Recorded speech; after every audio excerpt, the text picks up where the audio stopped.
আসসালামু আলাইকুম। চলে আসলাম রান্নায়। কথায় বলে না, মেয়ের এক খায় বাপের বাড়ি, বাপের কাছে আরেক খায় শ্বশুর বাড়ি, মানে স্বামীর কাছে। স্বামী যদি ভালো না হয় আসলে মেয়েদের কোনো শান্তি নাই। আমি একবার বলেছি শুধু ডিমের কথা, যে দোকানে পাওয়া যায় কিনা। তো সন্ধ্যায় মানে দোকানে ছিল, ডিম আসছে সাথে সাথেই নিয়ে এসে আইন নাই যে ভিজাইছে, রাত্রে রান্না করুম ভুনা করুম।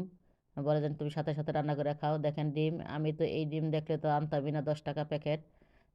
এদিকে পিঠা বানাইতেছি। ডিম দেখে তো আমি চেতে গেছি যে এ এত কি মাসে 10 ইউরো দানে কিনা। কয় তোমার খাইতে মন চাইছে, তুমি টাকাটা কি করো। তাই একটু বেশি করে পেঁয়াজ দিয়ে আমি একটু ভুনা করে নিব। কারণ আনছে, দেখেন না মাছের দিয়ে মানে ডিমের দিকে তাকাইলেই মানে আমার টাকার কথা মনে পড়ে। ডিমের দিকে তাকাইলে যে 10 ইউরো দা কি খাইতে কি ইচ্ছে। আসলে মেয়েরা আসলে সম্ভব হতো না এত টাকা দিয়ে এইটুক ডিম কিনা, কিন্তু ছেলেদের দ্বারা সম্ভব। আমি ভালো করে কষাই নিতেছি। দেন আরেকজনে কি রং করতে করতে আইতেছে।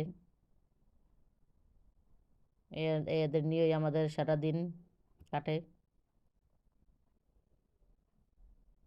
আমি ভাবছিলাম মোটা মোটা বড় বড় ডিম আসবো মনে হয়, হয়তো ওরা ছোট মানুষেরা খাইতে পারবো। এদিকে একটু ডাল চড়াইতেছি, একটু ডাল ওর আব্বু বলে একটু ডাল ইয়া করতে পাতুরি করতে। আমি এখানে পেঁয়াজ শুকনো মরিচ দিয়ে ভালো করে ভেজে নিচ্ছি, একটু কাঁচা জিরা দিয়ে দিলাম। ভালো করে কষায় নিব। যাও তো এখানে পিঠা খাবো, পিঠা খাওয়ার পরে বেশি করে কেউ ভাত খাইবো না।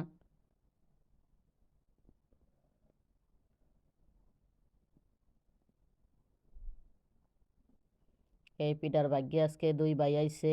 একজনে খাইছে আর একজনে ভাত খাইছে ডিম দিয়া।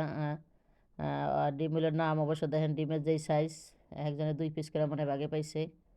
আর ডাল দিয়া, মানে আমার এটার দিকে তাকাইলেই মানে দুঃখ লাগে যে 10 ইউরো বাংলাদেশের কতটি টাকা। আমি মনে করছিলাম হাফ কেজি, এখন দেখি না হাফ কেজি না, হয়তো 200-250 গ্রাম হবে মনে হয়। এই কিন্তু পুরা প্যাকেটটা।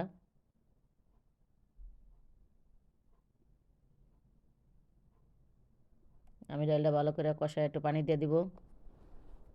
পরে একটা টমেটো দিয়া তারপরে নামায় নিব কিছুক্ষণ পরে ধনেপাতা দিয়া।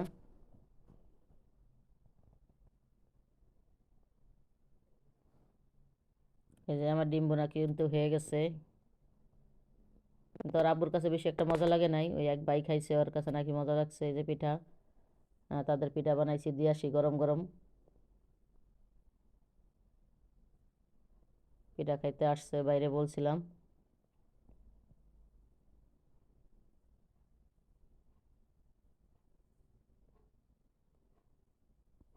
আরো দুজন কিন্তু আসছিল, একজনে ভাত খাইছে আরেকজনে ভাত খায় নাই, গেছে গা।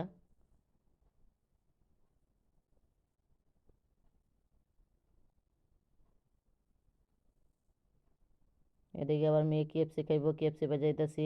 এক একজনের এক এক ইয়া ঘরের মধ্যে রে।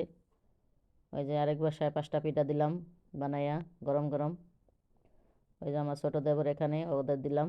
আল্লাহ হাফেজ।